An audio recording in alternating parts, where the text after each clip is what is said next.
महाभारत के युद्ध से मुझे क्या सीख प्राप्त होती है, क्योंकि महाभारत का जिस तरीके से युद्ध हुआ था कौरव और पांडवों के बीच में, क्या जबरदस्त युद्ध था। उसमें वीर से वीर टकराए और उन्होंने उस रणभूमि के मैदान पर तीरों की बारिश की जो देखने लायक थी। उसी मैदान पर जिस तरीके से महाभारत में जो है सबसे बड़ा युद्ध चला है, उस युद्ध में ना जाने कितने करोड़ जनसंख्या मारी गई थी, और फिर भी भगवान श्री कृष्ण ने जो है पहले दुर्योधन को बहुत समझाने का प्रयास किया, लेकिन दुर्योधन नहीं माने। फिर अंत में उस युद्ध को भगवान श्री कृष्ण को करवाना ही पड़ा, क्योंकि उसमें सहयोग भगवान श्री कृष्ण का था। क्योंकि अभिमानी लोग मानते नहीं हैं, विनाश स्वयं करवाते हैं। क्योंकि महाभारत से यही सीख प्राप्त होती है, और वही सीख आज भी चलती चली जा रही है।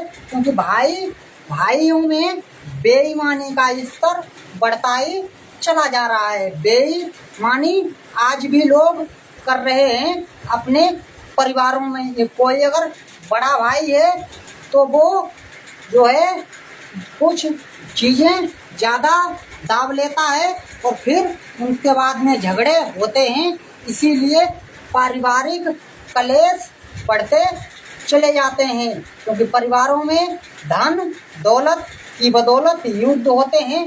धन और दौलत की ही बदौलत जो है रणभूमि के मैदान पर जो है गाली गलौच भी होता है, और वो गाली गलौच रणभूमि के मैदान पर युद्ध में बदल जाता है। और उस युद्ध का आप जानते हो कितना बड़ा भयानक बुरा प्रभाव और बुरा असर दिखाई पड़ता है विनाश के रूप में।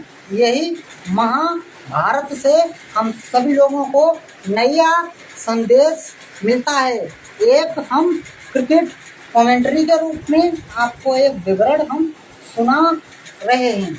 अवश्य आप हमारे चैनल पे आइए और क्रिकेट कमेंट्री के रूप में हर जगह का हम आंखों देखा हाल एक सुनाएंगे अपने अनुभव के अनुसार में। भगवान श्री कृष्ण ने जो गीता में ज्ञान दिया अर्जुन को, उस ज्ञान को भी हम सभी लोगों को सीख लेना चाहिए। जिस ज्ञान की बदौलत भगवान श्री कृष्ण ने पहले समझाने का प्रयास किया, फिर जो है शुरुआती चरणों में अर्जुन का धनुष भी हाथ से छूट गया, क्योंकि गुरु द्रोणाचार्य भीष्म पितामह जब युद्ध में थे तब अपनी पारिवारिक जगह पे पहुंच गए। तब उन्होंने भगवान श्री कृष्ण ने कहा, देखिए तुम्हारे विरोधी अगर ये ना होते तो क्या ये रणभूमि के मैदान पर आज जो है तीर लेके खड़े होते, क्योंकि ये तुम्हें मारने के लिए ही इस रणभूमि के मैदान पर उतरे हुए हैं। क्योंकि तुम इससे पीछे की तरफ विचलित ना हो और अपना कर्तव्य जो है उसी कर्तव्य को करते चले जाओ। क्योंकि पांडव ने बहुत कष्ट सहे थे और भगवान श्री कृष्ण सब कुछ वहाँ पर देख रहे थे। अंत में भगवान श्री कृष्ण को और कोई रास्ता नहीं मालूम पड़ी, तो फिर दुर्योधन को भी समझाने का प्रयास किया, लेकिन दुर्योधन ने अंत में उस युद्ध को जो है तनवाई दिया। और वो युद्ध इतना भयानक था क्योंकि उसमें ना जाने कितने वीर मारे गए और वो वीर गति को प्राप्त हो गए। ऐसी सोच से हम सभी लोगों को नहीं चलना चाहिए, विकास की यात्रा पे कदम बढ़ाना चाहिए, क्योंकि महाभारत पीछे छूट गया है। अब हम सभी लोगों को अपनी सोच समझ के साथ में आगे की तरफ कदम बढ़ाना चाहिए, क्योंकि हम अपना जीवन किस तरीके से सुधार करते हैं और अपने जीवन में परिवर्तन लाते हैं। महाभारत से बहुत कुछ हमें सीख मिलती है, गीता से के ज्ञान से भी बहुत कुछ सीख मिलती है जो भगवान श्री कृष्ण ने दिया है हम सभी लोगों को।